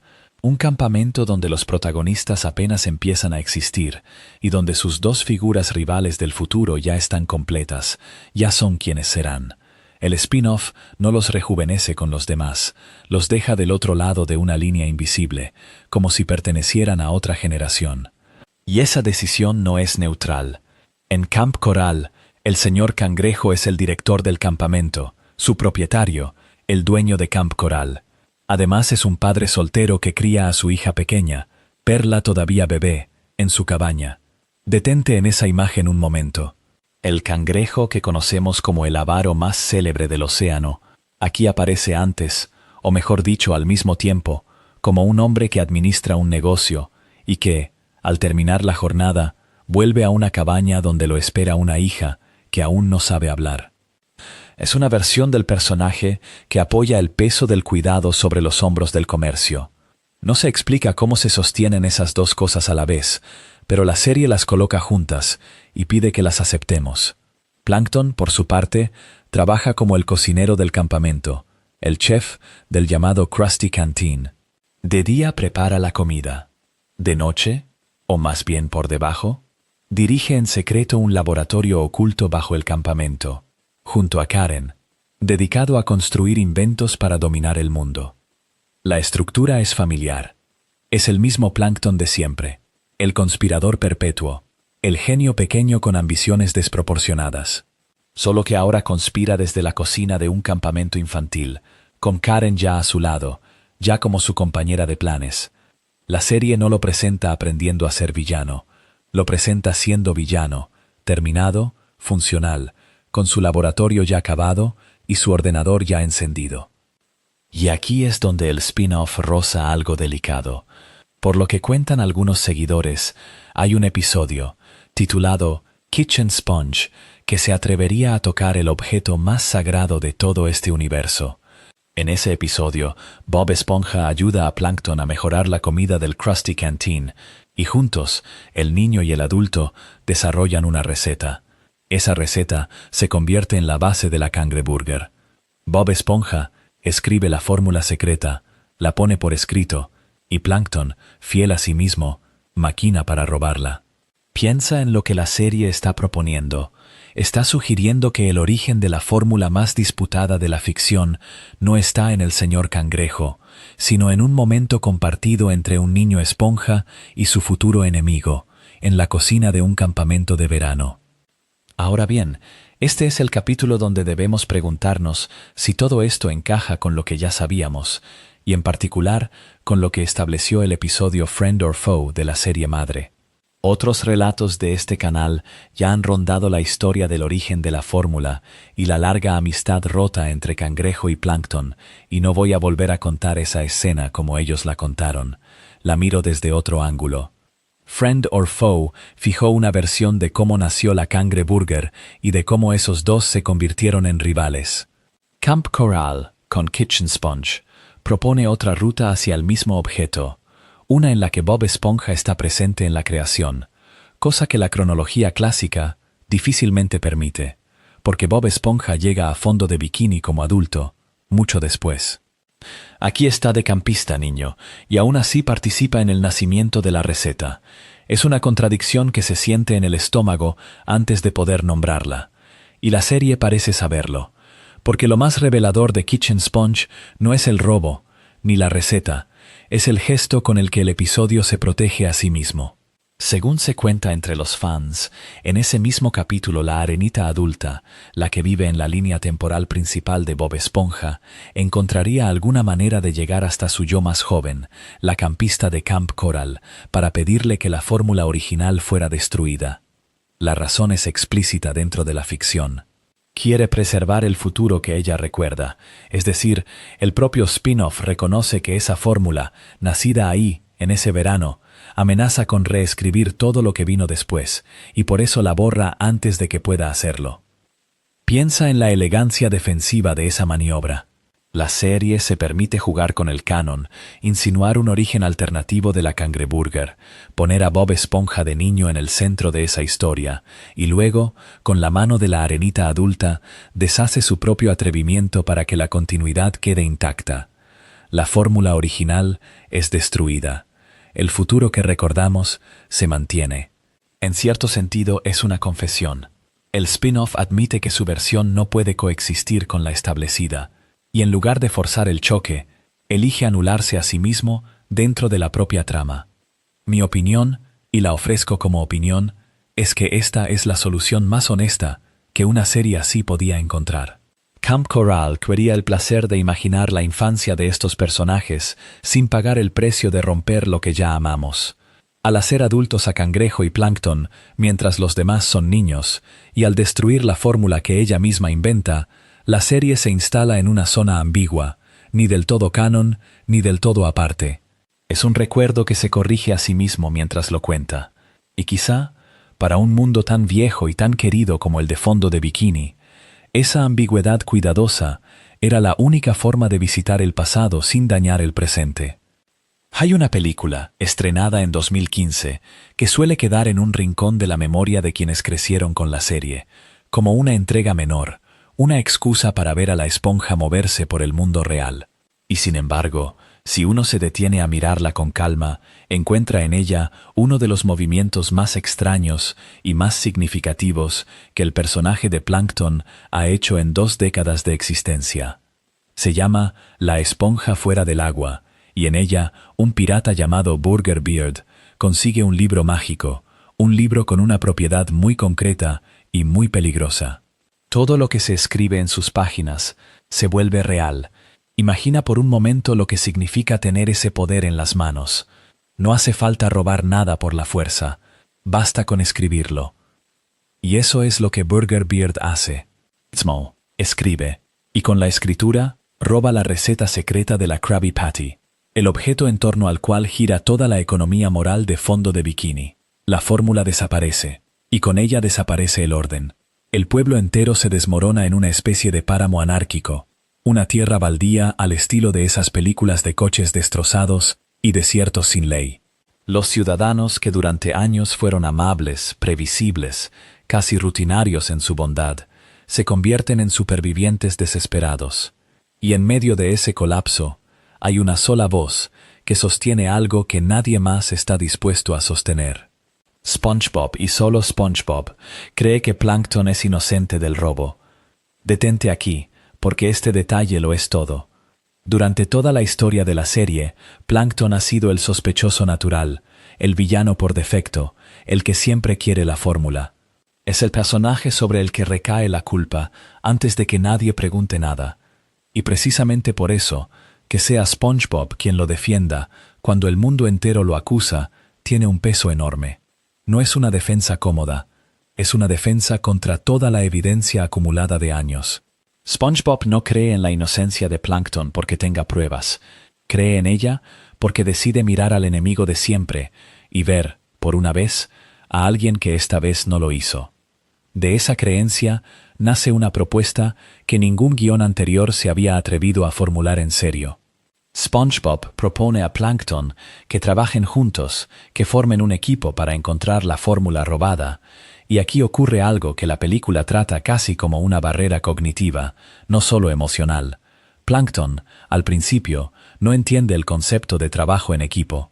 No es que lo rechace por orgullo, aunque también hay algo de eso. Es que la idea misma, la noción de 2 personas moviéndose hacia un mismo fin, sin que una traicione a la otra, le resulta ajena, incomprensible, como una palabra en un idioma que nunca ha aprendido. Piensa en lo que revela eso sobre el personaje. Plankton ha pasado tanto tiempo solo en su ambición que la cooperación le suena a truco, a debilidad, a una trampa cuyo mecanismo todavía no logra ver. Y por supuesto, siendo Plankton, la primera reacción no es confiar, es traicionar. Lo atrapan haciéndolo, en una de las secuencias más peculiares de la película.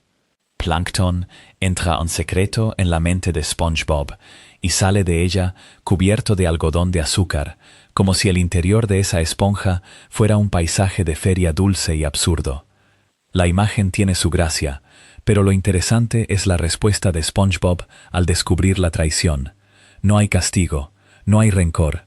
SpongeBob responde cantando. Canta sobre el trabajo en equipo, sobre lo que significa unir fuerzas, y esa canción, que en cualquier otra historia sería un simple número musical, aquí funciona como un catalizador. De ella, de esa insistencia paciente en una idea que Plankton no lograba comprender, brota una chispa. Plankton tiene una idea. Van a construir una máquina del tiempo. Giro narrativo que conviene mirar con atención, porque dice algo sobre cómo funciona esta pareja improbable. SpongeBob aporta la fe, la constancia, la voluntad de seguir tendiendo la mano aunque se la muerdan. Plankton aporta la inteligencia, la capacidad técnica, la ambición reconvertida en ingenio. La canción no convence a Plankton de ser bueno, le da una herramienta conceptual, y su mente, entrenada durante toda una vida para maquinar, la convierte en un plan. Construyen juntos la máquina del tiempo, y para hacerla funcionar necesitan una fuente de energía, y esa fuente tiene nombre y tiene historia. Van a buscar a Karen, la esposa computadora de Plankton. La encuentran encadenada y vigilada en la trastienda del balde de carnada. Es un detalle que casi pasa desapercibido en medio de la acción, y que sin embargo abre una grieta hacia algo más sombrío. Karen, que durante años ha sido la voz sarcástica y lúcida junto a Plankton, su compañera y su conciencia técnica, aparece aquí prisionera, retenida como una fuente de poder a la espera de ser usada. La rescatan para alimentar la máquina. Y entonces llega el sacrificio. Karen entrega todo lo que tiene. Consume toda su capacidad de procesamiento, hasta el último recurso, para generar la energía suficiente que active la máquina y envíe a SpongeBob y a Plankton atrás en el tiempo. Se apaga a sí misma para que ellos avancen. Advierte lo que eso implica dentro de este relato sobre Plankton. El personaje que no entendía el trabajo en equipo llega a su misión gracias al sacrificio de la única persona, o la única inteligencia, que siempre estuvo de su lado. Hay una simetría amarga en ello. Plankton aprende a colaborar en el mismo momento en que quien más colaboró con él lo hace por última vez.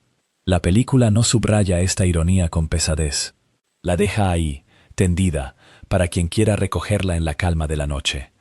El tramo final lleva la historia a la superficie, al mundo de arriba, al aire y a la luz que la serie casi nunca visita. Allí, para enfrentarse a Burger Beard, SpongeBob y sus amigos usan una página mágica que los transforma en superhéroes. Mr. Krabs, Sandy, Patrick, Squidward, todos adoptan poderes, todos se convierten en versiones heroicas de sí mismos. Y en medio de ese grupo transformado está Plankton, que se convierte en un héroe musculoso, enorme, y que hace algo que redondea todo su arco en esta película.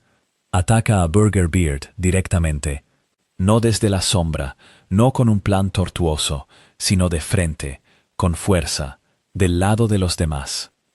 Con la ayuda de SpongeBob recupera la receta de la Krabby Patty, esa misma fórmula que durante toda la serie ha querido robar para sí, y juntos mandan a Burger Beard volando de vuelta al atolón de Bikini. En esta operación los acompaña un delfín mágico llamado Bubbles, que asiste a SpongeBob, a Plankton y a sus amigos en toda la parte de la superficie, una presencia extraña y cósmica que vigila el mundo desde arriba.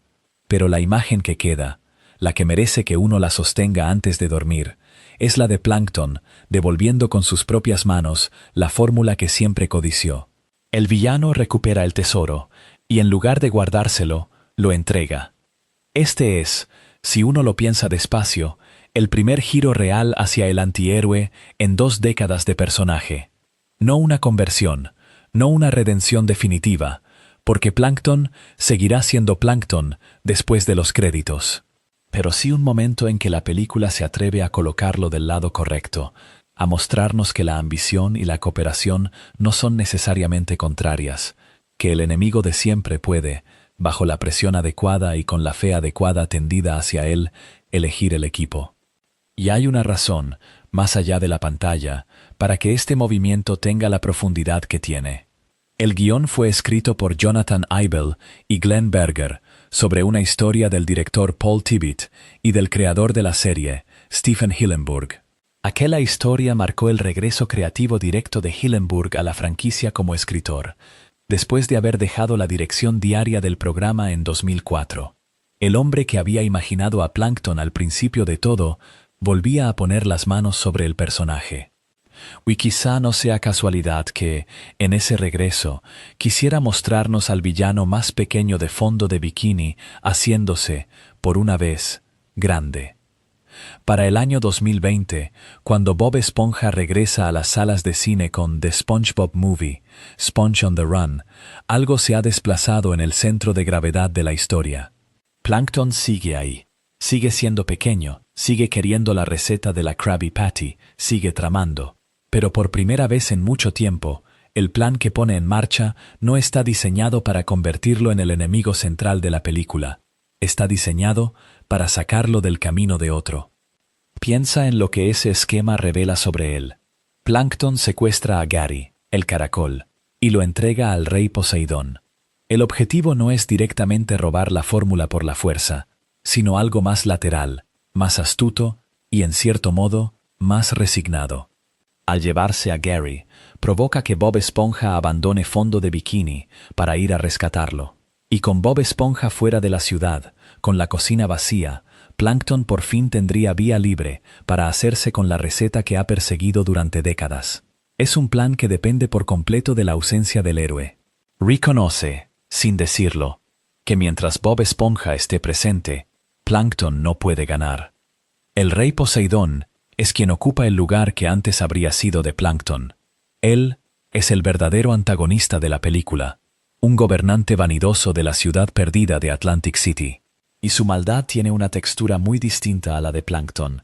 Poseidón encierra caracoles en su mazmorra y cosecha su baba, su limo, para mantener su propia piel libre de arrugas. Ya ha agotado a casi todos los caracoles de su reino antes de que Gary llegue a sus manos. Es una crueldad puramente cosmética, una tiranía de la vanidad, donde Plankton siempre quiso algo, la fórmula, el reconocimiento, una victoria sobre el señor Cangrejo. Poseidón solo quiere seguir siendo hermoso a costa de vidas ajenas. Y aquí conviene detenerse en cómo la película trata a Plankton dentro de su propia trama, porque su intento de robo no solo queda relegado, sino que fracasa en pantalla. Se cuela de noche en la cocina del crustáceo cascarudo para robar una Krabby Patty. Es el gesto de siempre, el que ha repetido en cientos de episodios.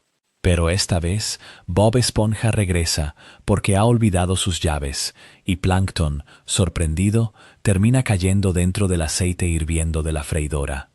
Otras versiones de esta historia, en otros videos de este canal, han contado las derrotas de Plankton como una comedia de la humillación repetida. Aquí la humillación tiene otro sabor. No es que su plan salga mal por su propia torpeza, es que la película lo descarta casi de inmediato como amenaza, como si necesitara quitárselo de encima para dejar espacio a un villano más grande. Lo que sucede después es quizá lo más revelador de todo. En lugar de permanecer como oponente de Bob Esponja durante el resto de la película, Plankton se une a él. Viaja junto a Bob Esponja, Patricio, el robot Otto y el rodante Sage, un simple matojo del desierto, en el camino hacia Atlantic City. Y no viaja como un traidor infiltrado esperando su momento. Participa activamente en el rescate de Gary. Toma parte, incluso, en un número musical pensado como distracción para arrancar al caracol de las garras del rey Poseidón. El enemigo de toda la vida, cantando y bailando del lado de los héroes.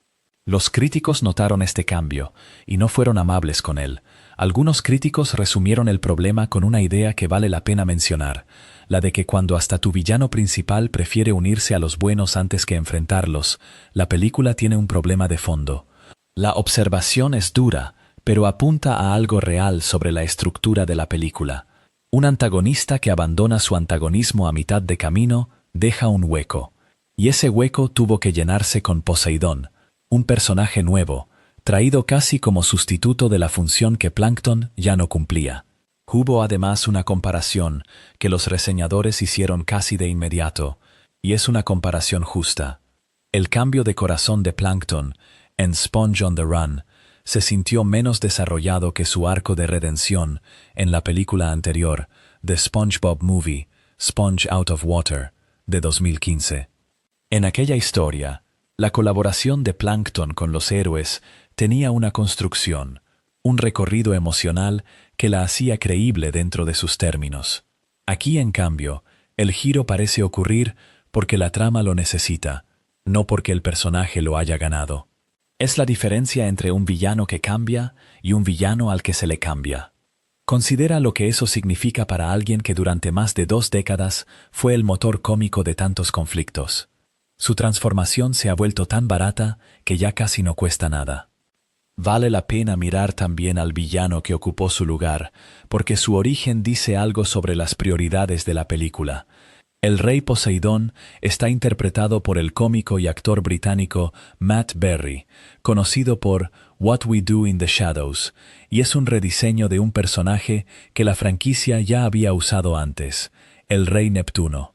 No es un villano heredado sin más, fue reconstruido específicamente para esta historia, como un antagonista vanidoso y obsesionado con el cuidado de la piel. Se cuenta que el director, Tim Hill, no tenía un plan demasiado definido detrás de convertir a Neptuno en Poseidón. Simplemente, el personaje necesitaba ser un poco más pagado de sí mismo y de su aspecto para encajar en una trama construida alrededor de la baba de caracol y la cosmética. Y en esa confesión hay una simetría discreta que ilumina todo el capítulo.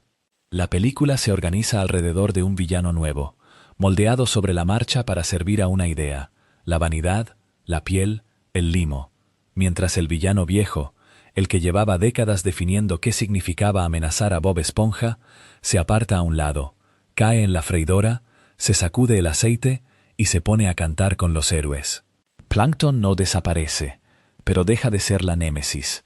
Su lugar como principal obstáculo se disuelve, y lo que queda de él es una presencia menor, casi cómplice, en un viaje que ya no le pertenece. Para un personaje cuya identidad entera se construyó sobre el deseo de derrotar a otro, ese es un final extraño, tranquilo y un poco melancólico. Hay una pregunta que este canal ha dejado suspendida durante muchos episodios, y esta noche conviene formularla con calma. Si un personaje persigue un objetivo durante años y, cada vez que lo alcanza, encuentra la manera de soltarlo, entonces quizá el objetivo que dice perseguir no es el que de verdad lo mueve. Plankton dais querer la fórmula, lo repite en cada tienda, en cada plan, en cada noche que pasa mirando hacia el otro lado de la calle.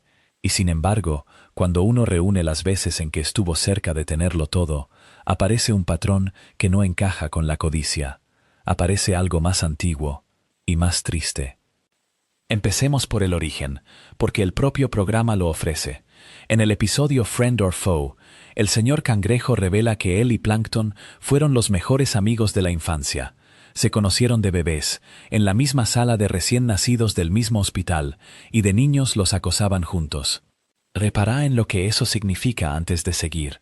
La rivalidad que estructura toda la serie no nace de 2 enemigos. Nace de 2 criaturas pequeñas que estaban solas frente al mundo y que se tenían la una a la otra. Ese mismo episodio cuenta cómo se rompió el vínculo. De niños, los 2 abren juntos un puesto de hamburguesas. Y no lo hacen por dinero. Lo hacen para ganarse el respeto de los mismos abusones que los atormentaban. La sociedad terminó en una pelea por un trozo roto de una receta, y de ese forcejeo, por accidente, nació la fórmula del Krabby Patty. Detente ahí un momento. La fórmula que Plankton persigue el resto de su vida no es un tesoro que Cangrejo le arrebató. Es el residuo de la noche en que perdió a su amigo. Cada vez que la reclama, en cierto sentido está reclamando lo que había antes de que se rompiera. Y por eso las victorias no le sirven. Plankton's Army, Plankton consigue por fin lo imposible. Obtiene la fórmula real, la auténtica, la que ha querido durante décadas, pero al leerla, descubre que uno de los ingredientes son 4 libras de plancton molido, y huye horrorizado, abandonando el papel que acababa de ganar. Se podría leer como un chiste macabro, y lo es, pero mira lo que hace la escena a un nivel más hondo. En el instante mismo del triunfo, el objeto de deseo se revela vacío, incluso repulsivo, y Plankton lo suelta sin pelear. El programa le entrega lo que pidió, y él descubre que no lo quería así. Lo mismo ocurre cuando le entregan no ya la fórmula, sino la vida entera. En The Algae's Always Greener, Plankton, Usa una máquina para intercambiar su existencia con la del señor Cangrejo. De pronto es dueño del Krusty Krab, tiene la fórmula, tiene la vida de su rival completa. Es todo lo que ha dicho querer, reunido en un solo gesto, y se vuelve tan profundamente infeliz que por su propia voluntad revierte el intercambio y regresa, contento, a comer su propio chum. Nadie lo obliga, nadie lo derrota. Él elige devolver el imperio y volver a su pobreza. Si el poder y la fórmula fueran de verdad la meta, esa elección sería incomprensible. Solo tiene sentido si lo que ganó al hacer el cambio no era lo que le faltaba. Hay una imagen que resume todo esto mejor que cualquier discurso, y aparece en la película para televisión SpongeBob's Truth or Square. Plankton le muestra a Karen un archivador lleno de planes malvados fracasados, ordenados desde el plan A hasta el plan I. Cada uno de ellos, sin excepción, un fracaso. Piensa en la paciencia que representa ese mueble. 24 intentos, archivados uno tras otro, guardados en lugar de olvidados. El éxito solo llega cuando prueba el plan Z, el único que había pasado por alto. Un ser que de verdad quisiera solo ganar, habría cambiado de vida mucho antes de llenar un archivador. Alguien que sigue volviendo, plan tras plan, año tras año, a la puerta del mismo hombre, no está persiguiendo una receta, está persiguiendo una respuesta. Y cuando por fin considera marcharse, tampoco lo enmarca como una victoria. En Plankton Retires, anuncia que cierra el Chum Bucket y se retira a un pueblo lejano para escapar de su rivalidad con Cangrejo. Fíjate en la palabra. No dice que ha ganado, ni que ha perdido. Dice que se aleja. Presenta el final del conflicto no como un triunfo conseguido, sino como un abandono, como quien deja atrás algo que ya no puede sostener.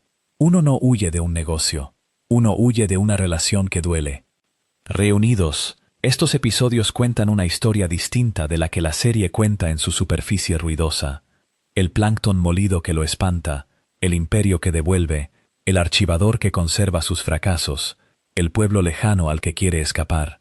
Cada una de esas escenas lo aleja de la fórmula justo cuando la fórmula está a su alcance. Es mi lectura, y la ofrezco como lectura, no como hecho. Lo que Plankton persigue detrás de la fórmula es al niño con el que abrió aquel puesto de hamburguesas para que por una vez alguien los respetara.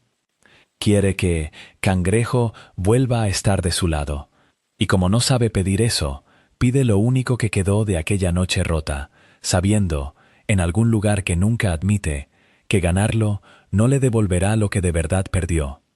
Cuesta creer lo improbable que es todo esto. El personaje del que estás a punto de oír hablar, ese ser diminuto de un solo ojo que la mayoría de la gente reconoce al instante, nunca estuvo destinado a existir más allá de una o dos apariciones en toda la serie. Así lo concibió Stephen Hillenburg, el biólogo marino que creó Bob Esponja y que diseñó a Plankton con sus propias manos. Su episodio de debut, titulado simplemente Plankton, se emitió en el verano de 1999, dentro de la primera temporada. Era, en la intención original de su creador, una figura de paso, un rostro para un solo capítulo, quizá dos, y luego el olvido tranquilo que reciben tantos personajes secundarios de una caricatura. Lo que cambió ese destino no fue el creador, sino un actor de doblaje que también escribía para el programa. Doug Lawrence, acreditado en los créditos como Mr. Lawrence, ha contado que Hillenburg planeaba usar a Plankton en apenas 1 o 2 episodios de toda la serie, nunca como un villano recurrente. Pero Lawrence era, antes que nada, un admirador del personaje. Le veía posibilidades que otros no veían. Y desde su puesto de guionista, comenzó a escribir historias con Plankton, a proponerle ideas a Hillenburg, a insistir con la paciencia callada de quien cree en algo pequeño. Fue esa insistencia, y no un plan maestro, lo que empujó al personaje desde la aparición única hasta convertirse en el antagonista principal y recurrente de la serie. Detonte a considerar lo que significa esa transformación. Un personaje que iba a durar minutos terminó definiendo la tensión central del programa, la del pequeño que quiere lo que nunca podrá tener. Y todo porque alguien dentro de la sala de guionistas se negó a dejarlo marchar. La voz misma de Plankton tiene una historia igual de curiosa. hecha de retazos que Lawrence ya llevaba consigo. Esa voz no nació para Bob Esponja. Es una mezcla de dos imitaciones que el actor combinaba desde antes, la de Tony el Tigre, el felino de los cereales, y la del actor Gregory Peck. Lawrence ya usaba esa combinación en Rocko's Modern Life, la serie en la que trabajó previamente. De modo que cuando Plankton abre la boca por primera vez, lo que escuchas es en realidad un instrumento que el actor había afinado en otro lugar, para otros personajes, años antes de que este ser diminuto tuviera nombre. Hay una anécdota de la audición que ilumina cuánto de azar hubo en todo esto. Cuando Doug Lawrence se presentó para trabajar en Bob Esponja, leyó las líneas del propio Bob Esponja usando la voz de Plankton. Hillenburg se rió y le dijo, en efecto, que si hubiera tenido más valor, habría convertido esa en la voz oficial de Bob Esponja. Imagina esa realidad alternativa por un instante, la que casi ocurre. El protagonista amarillo de la serie, hablando con la voz aguda y crispada que hoy pertenece a su enemigo. Estuvo, según esa historia, a un solo acto de valentía de distancia. Pero no sucedió, y la voz encontró en cambio el cuerpo diminuto al que hoy la asociamos, como si siempre hubiera estado esperándolo. Y entonces, con los años, ese personaje de paso creció hasta ocupar un lugar que nadie le había reservado. Según el conteo de apariciones que mantiene Enciclopedia SpongeBobia, Plankton ha aparecido en aproximadamente 159 episodios de la serie principal. Ese número lo convierte en el villano más recurrente de todo el programa. Piensa en la distancia entre las dos cifras. De 1 o 2 episodios previstos a casi 160 reales. No hay muchos personajes en la historia de la animación cuya trayectoria dé un salto tan grande entre lo que se planeó y lo que llegó a ser. El fracaso de la intención original se volvió, en su caso, la medida exacta de su éxito. Ese salto explica también por qué Plankton dejó de ser solo un personaje dentro de una caricatura y pasó a ser una presencia cultural por derecho propio, reconocible incluso para quien apenas ha visto la serie. La recurrencia construye familiaridad, y la familiaridad, repetida a lo largo de tantos episodios y tantos años, es lo que convierte a una figura secundaria en algo que la gente atesora. No es la maldad del personaje lo que perdura, sino su constancia. Vuelve una y otra vez, siempre con el mismo plan condenado al fracaso, y en esa repetición hay algo casi entrañable, algo que el público terminó por querer. La prueba más reciente de ese peso llegó en 2025. El 7 de marzo de ese año se estrenó en Netflix Plankton, The Movie, una película musical de animación centrada por completo en el personaje. La dirigió Dave Needham y el guión lo firmaron Doug Lawrence, Kaz y Chris Viscardi. Reconoce el nombre que encabeza esa lista de guionistas. Es el mismo Doug Lawrence que años atrás, desde la sala de escritores, insistía en darle historias a un personaje que su creador pensaba descartar. El actor que le prestó su voz, el guionista que se negó a dejarlo desaparecer, fue también quien escribió la película que lleva su nombre en el título. Un círculo que se cierra sobre sí mismo con una simetría difícil de inventar. Para esa película se reunió al elenco de voces original de la serie. Mr. Lawrence volvió como Plankton, naturalmente. Jill Talley regresó como Karen, la esposa computadora del villano. Tom Kenny prestó de nuevo su voz a Bob Esponja, Clancy Brown al señor Cangrejo y Roger Boompas a Calamardo. Las mismas voces que habían acompañado al personaje durante su lenta ascensión se reunieron para darle por fin el centro del escenario. El que iba a durar un episodio recibió una película entera y la recibió rodeado de las mismas personas que lo habían acompañado desde el principio.